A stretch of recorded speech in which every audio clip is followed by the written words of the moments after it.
아침 저녁으로 조금 그 온도가 좀 떨어지는 것 같기도 하고요. 생활하기가 조금 좋아진 것 같습니다.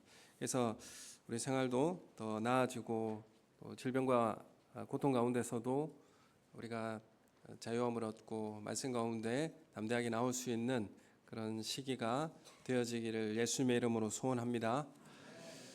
오늘 우리가 말씀을 대할 때마다 우리가 어떻게 살아가야 할 것인가에 대해서 우리 삶을 비추어 보고 또 순종의 길을 걸어가시는 우리의 삶이 되시기를 예수님의 이름으로 소원합니다. 오늘 우리 요셉의 이야기를 오늘 말씀을 나누게 될 터인데, 요셉의 이야기인데 제목이 유다의 고백입니다. 왜 유다의 고백일까에 대한 고민을 좀 해보면서요, 소설이라고 하는 이 장르에 이걸 해석하고 이해할 수 있는 방식은 그 소설에 보면 이제 발단, 전개, 위기, 절정, 결말 이렇게 이루어져 있죠. 이렇게 구성되는 것을 이제 알고 있습니다. 오늘 이 요셉의 이야기도 이러한 전개 과정 가운데 이어지게 되는데, 이 드라마와 같은 이 요셉의 이야기를 우리는 바라보면서 우리가 말씀을 읽은 44장의 내용은 사실 유다의 그 독백이자 또 고백이기도 하고 요셉과의 대화 중에 나오는 이야기입니다. 사실 이 44장이 절정의 최고조가 되어지는 그런 이제 그 단계였습니다. 그리고 이 갈등이 고조되어 최고조가 되고 문제가 해결되며 또 이 갈등, 이 최절정의 그 순간에 뭐가 해결되느냐 하면 그 내용의 그 이야기의 중심 내용이 도출이 됩니다. 그래서 이 소설이나 어떤 이야기의 중심 내용이 거기에서 도출되게 되는 것이죠. 그래서 오늘 이 말씀은 요셉 이야기의 핵심이다, 이렇게 말씀드릴 수가 있는 것이죠. 요셉 이야기에서 하나님은 도대체 무엇을 말씀하고 싶어 하시는 것인가? 이 문제를, 이 절정의 이 문제가 고조되고 해결되면서 우리에게 알려주시는 것입니다. 그래서 하나님은 이 내용을 통해서 이 시대를 초월해서 오늘 우리에게 하고 싶은 말씀이 있는 것입니다. 요셉의 이야기 우리가 잘 알고 있죠. 요셉의 이야기를 통해서 우리에게 하고 싶은 말씀이 무엇일까요? 요셉과 같이 미래를 향한 원대한 비전을 가지면 나라의 높은 자리 한 자리 차지할 수 있는 것이다, 이런 메시지를 전하고 있는 것은 아닐 것입니다. 오늘 이 요셉 이야기에 보면 요셉하고 유다가 등장하게 됩니다. 여러분, 요셉이 좋으십니까? 유다가 좋으십니까? 개인적으로 볼 때에 자녀들에게 요셉을 닮으라고 하시겠습니까? 유다를 닮으라고 하시겠습니까? 유다는 순위에도 안 들어가죠. 요셉을 닮아서 그 애굽의 총리와 같은 그 높은 위치에 올라가서 어떤 부와 명예를 누릴 수 있도록, 그래서 하나님의 큰 비전을 가지고 하나님 나라를 향하여서 그렇게 살아가라, 이런 이제 내용들이 어떤 대다수일 것입니다. 오늘 말씀을 보면 37장부터 45장까지 요셉의 이야기가 전개가 되어집니다. 그리고 46장에 야곱의 모든 가족이 어디로 내려가게 되냐면 애굽으로 내려가는 그런 여정을 가게 되는 것이죠. 요셉이 애굽으로 야곱의 가족들을 다 초청함으로 애굽에 내려가게 되었고, 사실 애굽은 그 산업의 어떤 주체가 뭐였냐면 이제 농사를 짓고 농업이 이제 애굽의 근간이 되는 산업이죠. 사실 농업이라고 하는 것은 당시에 최고의 문화를 구가하는 그런 이제 산업이었습니다. 그런데 야곱 가족들은 어떤 산업을 먹고 살고 있었습니까? 목축업이었죠. 그래서 애굽의 초청을 받아서 농업에 종사하는 것이 아니라 목축업을 할 수 있도록 다른 특정한 장소를 배정받아서 거기에 살 수 있는 배려를 하게 되었습니다. 그래서 요셉을 통해서 그 하나님의 그 뜻이, 계획이 실현되어지고 있는 것을 보게 됩니다. 그래서 하나님은 그 아브라함의 증손자 한 사람 요셉을 통해서 이루고 계시고요. 그래서 이 창세기 15장에 나오는 그들이 섬기는 나라를 내가 징별할지며 그 후에 내 자손이 큰 재물을 이끌고 애굽에서 나올 것이다, 이렇게 이제 예고하고 있는 것입니다. 야곱의 후손인 요셉을 통해서 애굽으로 내려오게 하였고, 그리고 400년 동안 바로의 노예로 살게 되지만 이 기간 동안에 이스라엘은 애굽이라는 특수한 상황 가운데서 60만이라고 하는 대민족으로 성장하게 됩니다. 장정만 60만이 되어지게 되고요. 그리고 아이들과 노약자들까지 다 합치면 한 200만 정도의 그런 인구의 국가 민족을 이루게 되어지는 이 역사가 이루어지게 됩니다. 그래서 하나님께서 아브라함에게 약속했던 그 씨로 큰 민족을 이루게 하시겠다라고 하신 말씀의 약속이 오늘 창세기 46장을 통해서 이루어지게 되어지고요. 요셉을 통하여서 야곱 가족의 초청이 이 일들을 이루어내게 된 것입니다. 그래서 요셉 이야기는 하나님의 약속의 말씀을 이루어가는 가장 중요한 그 분기점에 해당되게 되고요. 그 중심에서 이 일을 이루게 한 역사가 어떻게 일어나게 되었을까? 이게 이 절정의 부분에서 우리에게 밝혀지게 되는 것입니다. 그래서 우리가 37장부터 요셉이 꿈을 꾸고 애굽에 팔려가는 이야기가 등장하게 됩니다. 그렇게 시작이 되죠. 그리고 45장까지 요셉 이야기가 이어지게 됩니다. 요셉이 애굽으로 팔려갈 때에 요셉은 하나님의 계획과 뜻이 무엇인지 알았을까요? 요셉이 이제 형제들에게 팔림을 당하고 거의 죽음과 같이 이제 애굽에 종으로 팔려가게 되는데 이런 고난과 고통 가운데서도 요셉이 끌려가는 그 자신의 고통과 고난 가운데서 하나님의 뜻이 무엇인지를 알고 끌려갔을까? 이라는 것이죠. 아마도 요셉은 자신이 끌려가서 이 고난과 고통을 받는 이유가 무엇인지 요셉은 모르고 거기에 끌려가게 되었습니다. 그런데 요셉 이야기에서 37장에 요셉 이야기가 시작되고요. 그런데 38장에 갑자기 누구 이야기가 등장하게 됩니까? 유다 이야기가 등장하게 됩니다. 그래서 요셉 이야기인데 갑자기 38장은 유다 얘기가 등장하고요. 38장만 딱 유다의 이야기가 기록이 됩니다. 그리고 다시 39장부터는 요셉 이야기가 이어지게 되는 거죠. 그래서 성경학자들이 이게 갑자기 요셉 이야기인데 유다 이야기가 끼어들어왔단 말이에요. 그래서 이게 삽입됐다. 그러니까 이전에는 어떤 문서가 보존이 되고 이렇게 전수가 안 됐기 때문에 흩어진 문서들을 이렇게 조합하다 보니까 이렇게 짜집기가 됐다. 이렇게 성경의 어떤 정통성을 하나님께서 말씀하신 것에 대해서 부정하는, 비평하는 그런 일들이 일어났습니다. 그런데 전체적인 이 요셉 이야기를 두고 보면 요셉과 유다와의 이런 대결 구도 가운데서 갈등 가운데서 이루어지는 내용이라는 것을 우리가 확인하게 되는 것입니다. 그래서 이게 한 이야기라는 것을 우리가 알게 되는 것이죠. 한 이야기라는 것을 알게 되면 하나님께서 우리에게 주신 말씀이다라는 것을 우리가 받게 될 수 있는 것입니다. 그래서 요셉 이야기는 요셉과 유다의 인물 중심으로 지금 전개되고 있는 것을 보게 됩니다. 유다가 어떤 사람입니까? 유다는 머리가 좋은 사람이에요. 머리가 좋은 사람이고요. 설득력도 갖추고 논리적으로 사람을 설득해내기도 하고요. 그 머리가 좋다는 것이죠. 그래서 리더형 사람이었습니다. 요셉을 죽이고 싶어 했습니다. 형제들은 요셉을 죽이고 싶어 했죠. 그래서 요셉을 죽이려고 했는데 요셉을 죽이지 말자고 하고 이 새로운 애굽으로 팔아 넘기자 이렇게 제안한 사람이 누굽니까? 유다입니다. 유다가 이 제안을 하고요. 창의적인 제안을 하는 거죠. 죽이되 우리 손에 피 묻히지 말고 그냥 죽이자. 그런 의미가 바로 애굽에 요셉을 팔아 넘기자는 겁니다. 사실 이제 요셉에게 채색 옷을 아버지 야곱이 입혔다라는 것인데 그냥 단지 귀엽고 사랑스러워서 채색을 입힌 게 아닙니다. 채색 옷을 입혔다라는 것은 장자로 세우겠다 그런 의미가 있는 것이죠. 그래서 많은 형들이 있는데 아니 요셉이 어떻게 장자가 되느냐? 이 문제가 형제들에게는 죽일 듯이 그런 미움의 대상이 되었고요. 요셉을 보자마자 그렇게 죽이기로 결의하게 된 것입니다. 그래서 그 아이디어를 제공한 사람이 바로 유다입니다. 우리가 죽일 필요 있느냐? 팔아 넘기자. 이런 설득과 제안을 한 사람이 바로 유다인 것이죠. 그래서 요셉을 팔아 넘긴 데 주도적인 핵심 역할을 한 사람이 누구냐면 유다입니다. 그래서 유다가 이 리더라고 하는 사람은 장자의 역할을 하는 것이죠.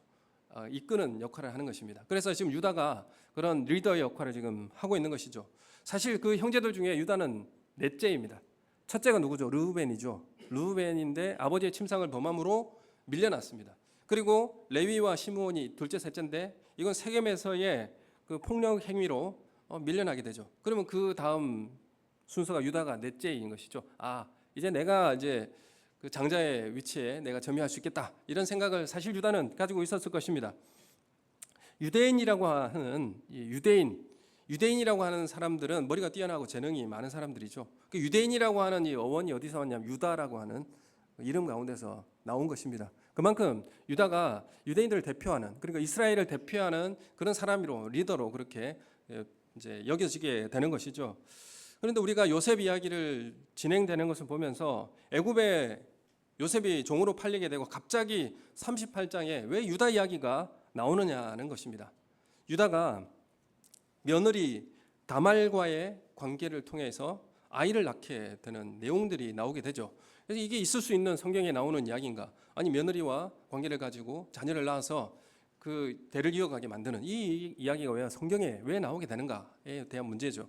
사실 유다의 이 다말과의 관계에서 둘째 아들인 베레스를 통하여서 메시아가 나오는 그런 역사가 이루어지게 되는 것이죠. 그런데 38장에 유다의 이야기가 나오고 39장에는 누구 이야기가 나오냐? 요셉이 보디발의 아내와의 성적 유혹을 거절하는 그런 내용이 등장하게 됩니다. 이 이야기가 대조가 되는 것이죠. 유다의 일과 요셉의 일이 강하게 대조가 되는 그런 내용입니다.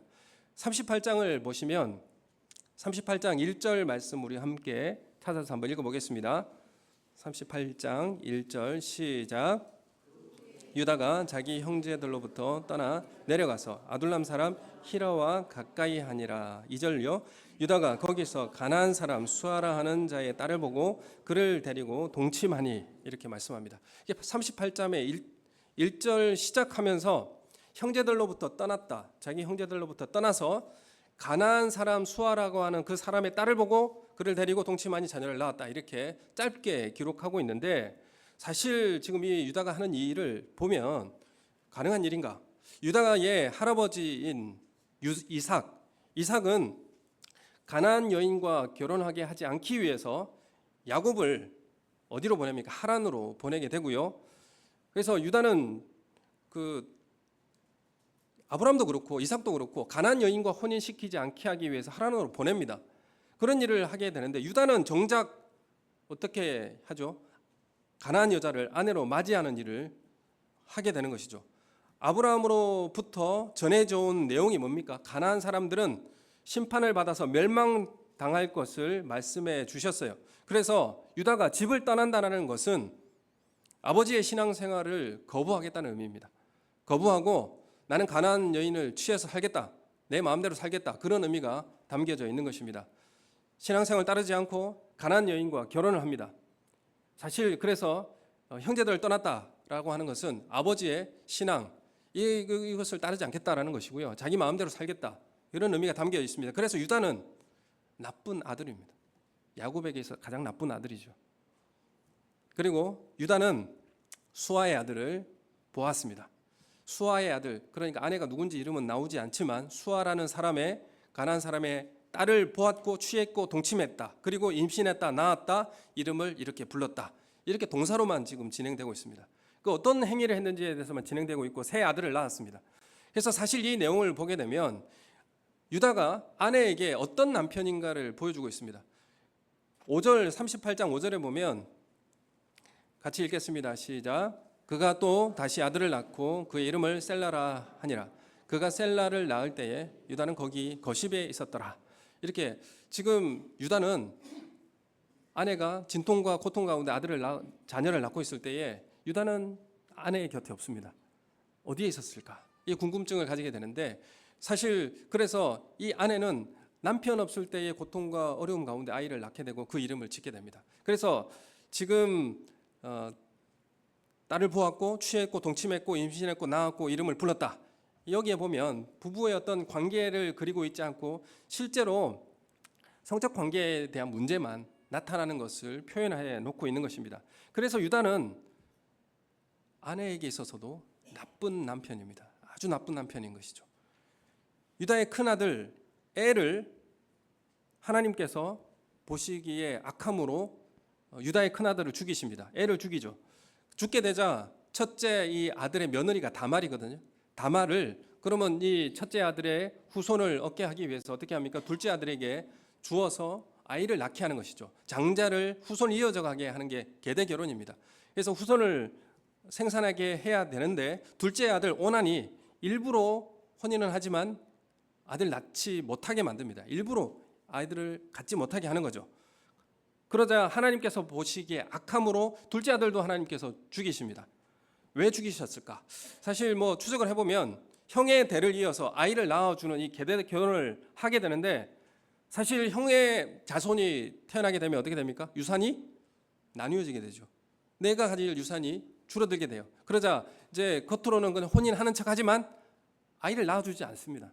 이 일을 하나님께서 보시고 악하다고 평가하시고 하나님께서는 둘째 아들도 죽이십니다. 그러면 이 다말은 셋째 아들에게 주어야 하지요.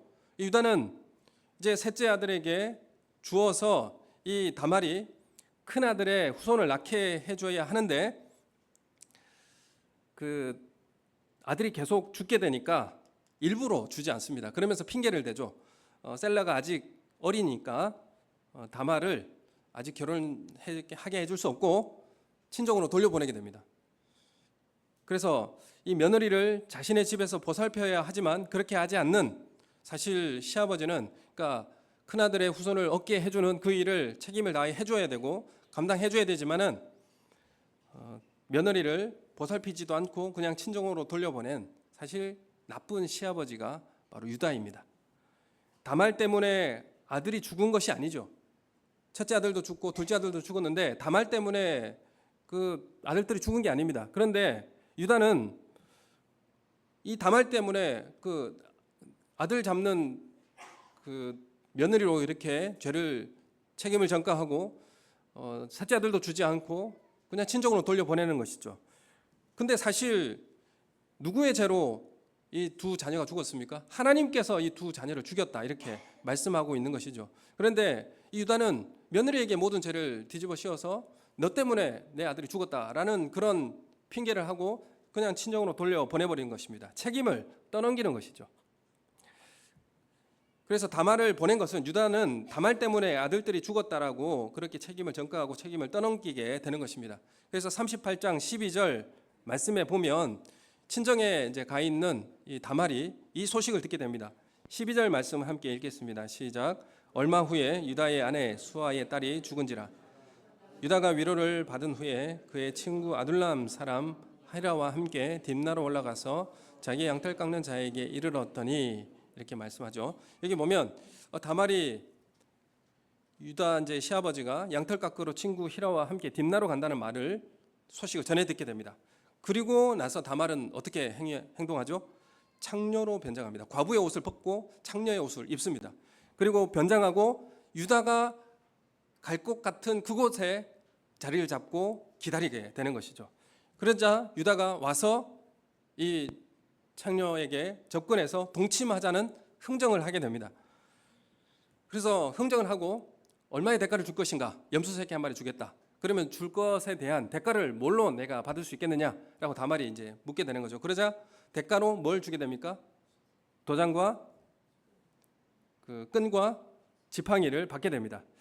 사실 이 도장과 끈과 지팡이라고 하는 것은 무엇이냐 하면 오늘 이 시대에 신분증과도 같습니다. 이게 누구 것이다라고 하는 그 주민등록증과도 같은 것이죠. 주민등록증 맡긴 겁니다. 그래서 이것을 받게 되는 것이죠. 그리고 동침을 하고 나서 다말이 어떻게 되죠? 임신을 하게 됩니다. 누구의 아이를 갖게 된 겁니까? 시아버지의 아이를 갖게 되는 것이죠.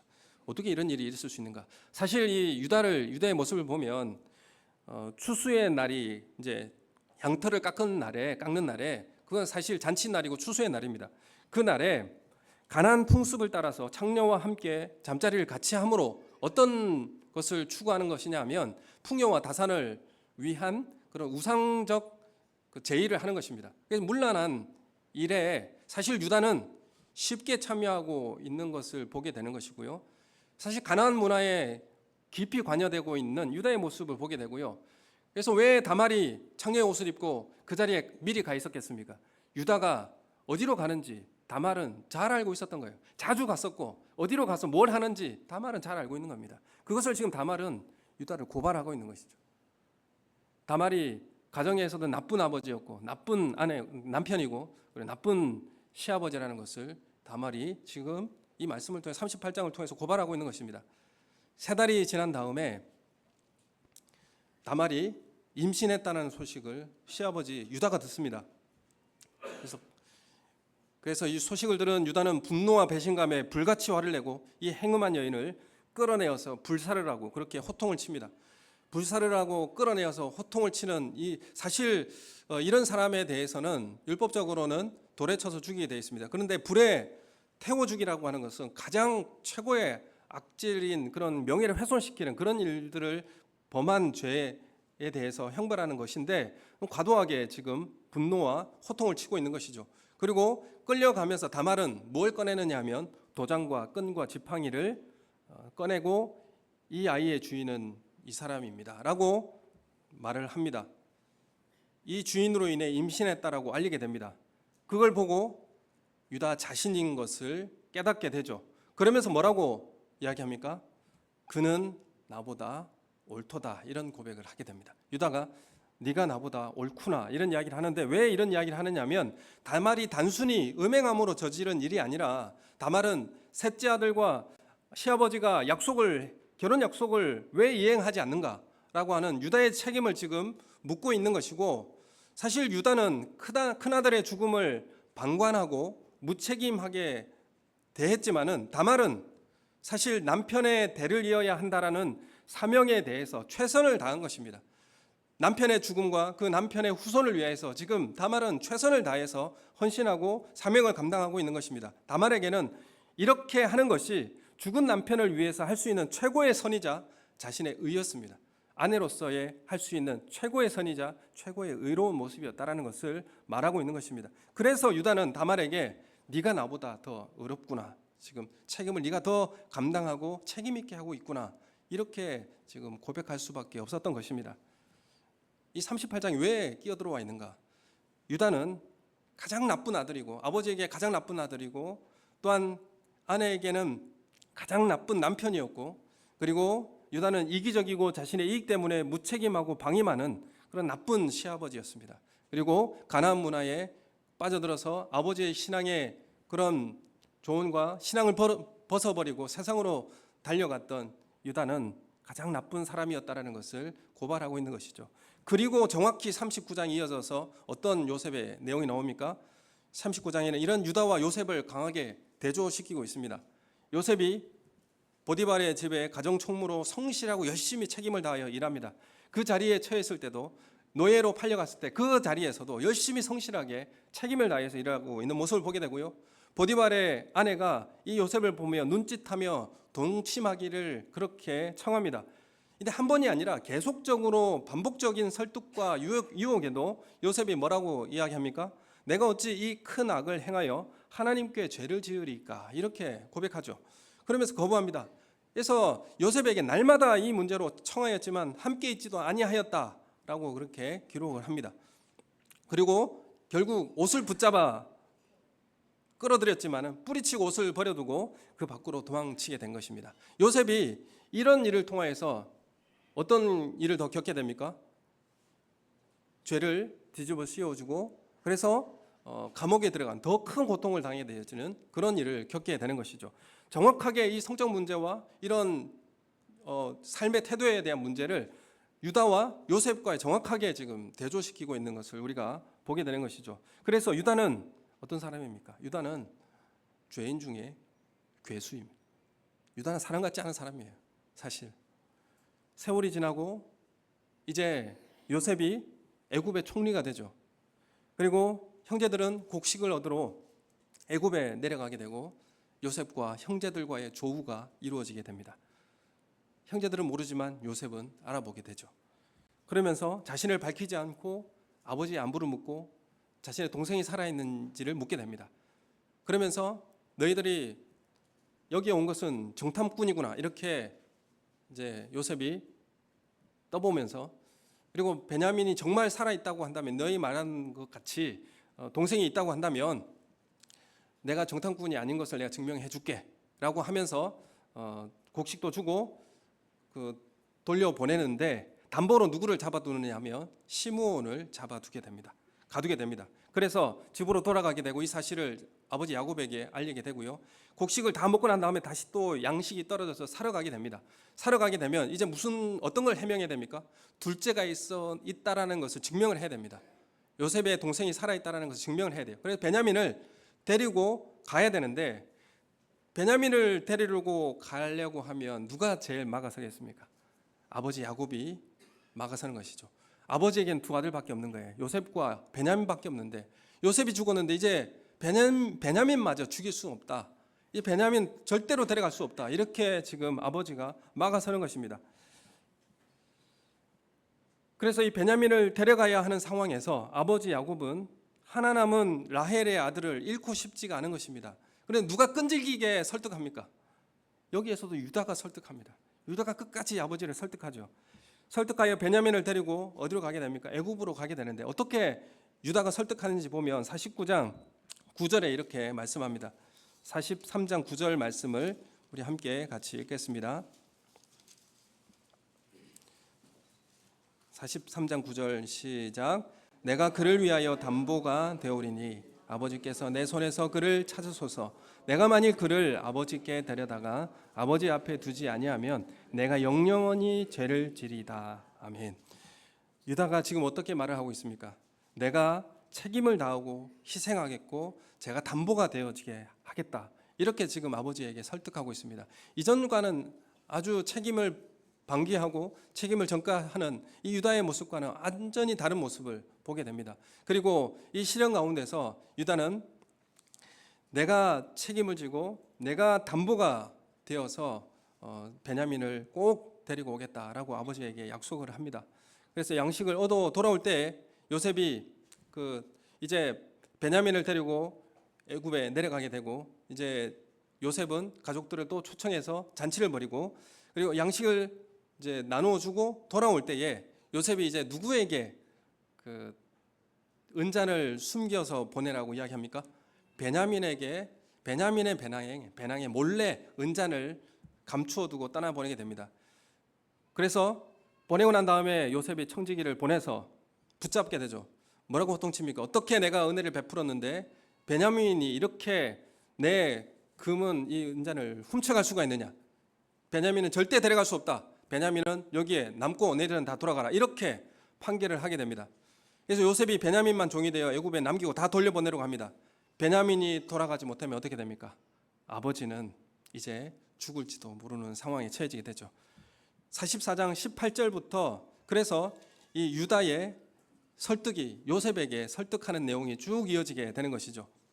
왜 요셉 이야기인데 유다의 이야기가 굉장히 많이 나타나게 됩니다. 그래서 유다의 긴 중재적 설득이 진행되고 있는데 이 내용에는 아버지라는 단어가 14번 나옵니다. 아버지는 죽게 됩니다. 내가 아버지를 위해서 내가 담보가 되겠습니다. 이런 이야기를 하는 것이죠. 유다는 아버지의 상황을 대변하면서 베냐민을 놓아주시고 내가 요셉의 종이 되겠다라고 제안하면서 들어주시기를 설득하고 지금 간청하고 있습니다. 예전에는 요셉을 종으로 팔아버렸지만 이제는 자신이 요셉의 종이 되겠다라고 그렇게 지금 선언하고 있는 것입니다. 지금 누가 이 말을 듣고 있습니까? 요셉이 이 말을 지금 듣고 있는 거예요. 알고 듣고 있는 겁니다. 요셉은 자신을 팔았는지 누가 팔았는지 누가 팔았는지 알지 않겠습니까?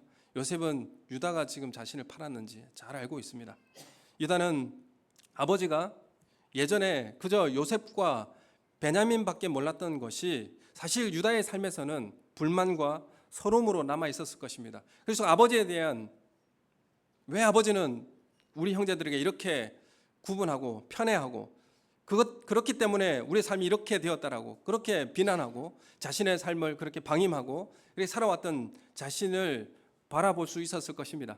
그리고 아버지 때문이라고 했던 그 삶의 그런 모습이 자신을 얼마나 그렇게 파괴하고 힘들게 했는지를 자신을 돌아보게 되었을 것입니다. 그래서 아버지는 아내들 중에서도 레아보다는 라헬밖에 몰랐습니다. 유다를 낳아준 어머니 레아는 유다의 어머니 레아는 항상 2등급 아내였고 자녀들도 항상 2등급 취급받아야 하는 사생아와 같은 그런 취급을 받아왔던 그 상황 가운데서 유다는 아버지에 대한 원망과 아버지에 대한 그런 비난, 그런 원망이 그 자신의 삶을 그렇게 고통 속으로 몰아갔던 그 것들을 자신이 확인하게 되었을 것입니다. 그래서 44장 27절 28절의 말씀에 보면 이렇게 유다가 고백하죠. 44장 27절 28절 말씀 우리 함께 같이 읽겠습니다. 시작. 주의 종 우리 아버지가 우리에게 이르되 너희도 알거니와 내 아내가 내게 두 아들을 낳았으나 하나는 내게서 나갔으므로 내가 말하기를 틀림없이 찢겨 죽였다 하고 내가 지금까지 그를 보지 못하거늘 이렇게 말하는데, 여기 보면 나에게는 내 아내가 한 아내가 있고 두 아들밖에 없다. 지금 이 말을 지금 유다가 그걸 듣고 지금 이야기하고 있습니다. 그래서 유다는 마치 아버지에게는 한 아내와 그 아내를 통해서 얻은 두 아들만 있는 것처럼 여기는 그 아버지의 말씀을 떠올리고요. 그리고 이 말은 유다를 포함한 나머지 아들은 모두 사생아일 뿐이라는 것입니다. 아버지에게 아들 같은 대접을 받을 수 없었던 세월이었던 것을 유다가 지금 고백하는 것이죠. 이러한 분노와 서운함이 사실 요셉을 종으로 팔아버렸지만 이제 자신이 요셉의 종이 되겠다라고 지금 제안하고 있는 것입니다. 유다의 설득이지만 사실 유다의 죄에 대한 고백입니다. 이 고백의 핵심이 뭡니까? 회개인 것이죠. 유다는 38장에 나타나는 대로 자신의 더러운 죄가 드러나게 되고 결국 아버지가 나쁘고 아버지의 많은 여인들의 관계들 때문에 내 가정에 내 삶에 이런 어려움과 고통이 온 것이 아니라 아버지 탓이 아니라 바로 내가 죄의 본질인 것을 확인하고 내 죄를 자신이 보게 되는 것입니다. 내가 정말 더 나쁜 죄인이었음을 유다는 확인하고 고백하게 되는 것입니다. 유다의 이 가나안 여인과의 동침과 창녀와의 동침, 이것은 요셉이 보디발의 아내를 뿌리친 것과 정면으로 지금 대조되고 있는 것입니다. 유다는 아버지에게 아픔을 준 그 일을 회개하면서 이제 내가 주의 종이 되게 해달라 이렇게 지금 고백하고 있습니다.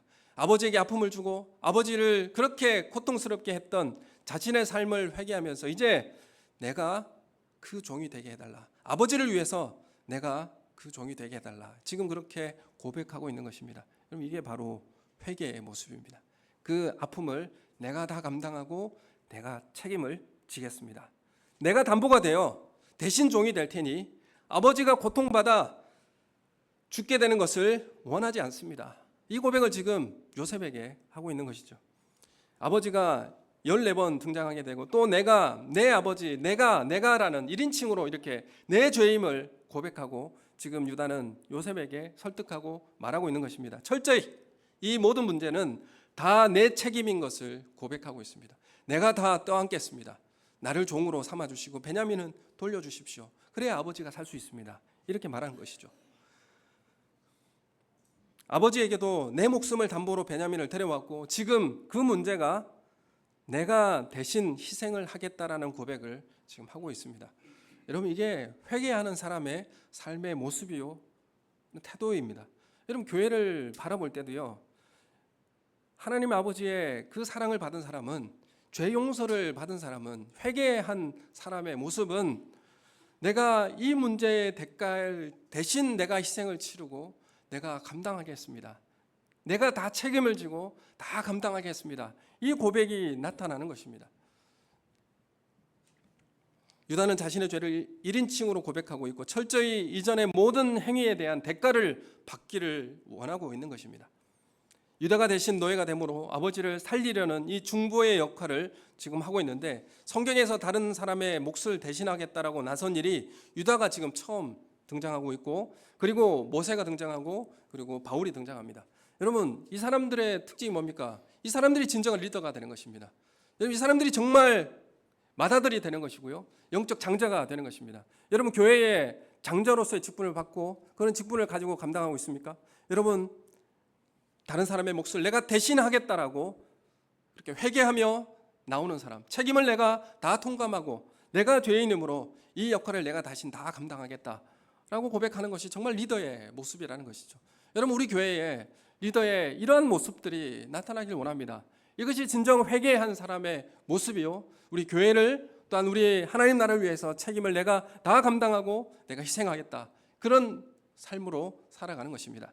그런 영적인 리더가 우리 교회가 우리 삶 속에 회복되어지기를 예수님의 이름으로 축원합니다. 요셉을 파는 일에 앞장섰던 이 유다가 온 가족과 아버지를 걱정하며 책임을 다하는 이제 맏아들이 되어 있는 것입니다. 이 장면에서 지금 유다는 진정한 장자가 되어 있는 것을 우리는 보게 되는 것입니다. 리더는 공동체를 위한 책임과 희생의 사랑을 실천하는 사람입니다. 여러분, 주님의 큰 은혜를 경험하여 회개함으로 구원받았으므로 여러분 얼마나 공동체의 그 책임과 희생의 사랑을 실천하는 모습으로 우리는 서 있습니까? 죄의 회개는 성경을 관통하고 있는 핵심입니다. 유다가 아버지 때문이라는 이 책임 전가적인 태도, 아버지 때문에 우리 가정이 이렇게 힘들고 어려워졌다라고 하는 이 모습 가운데 자신을 망가뜨리고 자신을 그 죄 가운데 방임했던 그 삶을 돌이키고 이제 내가 죄인이었습니다. 정말 내가 죄인 중에 괴수였습니다. 이것이 가정을 살리고 생명을 보존케 하고 민족을 새롭게 하는 출발이 되었던 것입니다. 이 고백이 유다가 유다 되게 한 놀라운 사건이 되었습니다. 그래서 요셉의 이야기에 유다의 이야기가 가장 중요한 문제로 대두되게 되는 것입니다. 유다는 나중에 다윗 왕조와 메시아인 예수 그리스도를 보내게 되어지는 로얄 패밀리가 됩니다. 그만큼 하나님께서 놀랍게 사용해 주는 그런 가문이 되는 것이죠. 유대인이라고 부를 수 있는 그런 진정한 영적 장자의 자손이 되게 되는 것입니다. 여러분 어떠한 길을 선택하고 걸어가시겠습니까? 우리가 야곱의 가정이라고 하는 것이 야곱의 가정을 바라보면 그렇게 평탄하고 행복하고 좋은 가정이 아니었습니다. 사실 야곱이 에서와의 경쟁과 다툼과 갈등의 역사였습니다. 속임과 경쟁과 갈등, 장자를 쟁취하고 취하겠다라고 하는 그 경쟁과 갈등의 가정이었습니다. 그리고 이 장자권을 가지고 경쟁했고 또한 라반의 집에 가서는 레아와 라헬 가운데 자녀를 낳기 위한 갈등이 있었습니다. 그 가정은 정말 보라 내가 아들을 낳았도다 라고 레아가 이렇게 선언하면서 갈등을 증폭시키고 내가 정말 1인자다 라고 하는 이 가정의 경쟁과 갈등과 시기와 고통이 끊이지 않았던 그런 가정이었습니다. 유다의 이 고백은 요셉의 마음을 열었고요, 용서하게 되었고요, 화해하게 되었고요, 모든 가정을 다시 이제 생명을 얻게 하고 민족이 이루어지게 하는 토대가 된 것입니다. 그래서 이 유다의 고백은 굉장히 중요한 것입니다. 자신의 죄를 고백하고 자신의 이 모든 것을 통감하고 책임을 다하겠다고, 그리고 사랑을 실천하겠다고, 이 고백이 이스라엘을 다시 회복하고 화해케 하는 그런 통로가 된 것입니다. 그리고 이 고백은 하나님의 뜻을 깨닫게 하는 그런 초석이 되었습니다. 45장 5절의 말씀에 보면 이렇게 말씀하고 있죠. 요셉이 고백합니다. 45장 5절 말씀 같이 읽겠습니다. 시작. 당신들이 나를 이곳에 팔았다고 해서 근심하지 마소서, 한탄하지 마소서. 하나님이 생명을 구원하시려고 나를 당신들보다 먼저 보내셨나이다. 이제서야 하나님의 뜻이 요셉에게 깨닫게 되어지는 것이죠. 여러분 이 고백이 하나님의 생명을 주는 화해의 길을 열었고 이스라엘을 온전히 회복시켰고 그리고 하나님의 뜻이 무엇인지를 그때서야 비로소 알게 되는 그런 기회가 된 것입니다. 여러분 정말 죄의 회개는, 그리고 내가 정말 죄인인 것을 고백하고 하나님의 은혜를 사모하며 정말 공동체의 책임을 내가 감당하고 희생하겠습니다, 내가 다 감당하겠습니다 라고 하는 이 몫을 저에게 감당시켜 주십시오 라고 하는 이 태도는 하나님의 뜻을 깨닫게 하는 놀라운 은혜의 자리로 우리를 초대하였습니다. 그리고 7절에 보면 요셉이 당신들이 나를 판 것이 아니라 하나님께서 나를 여기에 보내셨습니다, 여러분들보다 나를 먼저 보내셨습니다, 이런 하나님의 계획과 뜻을 깨닫게 하는 그런 계기가 된 것이었습니다. 여러분 우리나라의 엄청난 부흥의 역사는 장대영 교회에 내가 죄인 중에 괴수입니다 라고 고백했던 그 장로님의 고백이 우리나라의 부흥운동의 놀라운 초석이 되어졌고 우리나라의 부흥을 가져오게 되었습니다. 여러분 우리가 하나님 앞에서 내가 어떤 존재인지를 고백하고 그리고 공동체 안에서 어떤 장자의 역할을 감당하는가에 따라서 우리 교회의 진정한 화해와 생명력을 가져다 주는 그런 초석이 될 줄로 믿습니다. 공동체를 사랑하는 책임과 고백은, 그리고 회개는 하나님의 통치를 가져오게 될 줄로 믿습니다. 그리고 우리 교회 가운데 생명의 도화선을 새롭게 열어놓는 축복의 길로 열어주게 될 줄로 믿습니다. 우리가 그런 길로 걸어가기를 예수님의 이름으로 축원합니다. 우리 함께 기도하겠습니다.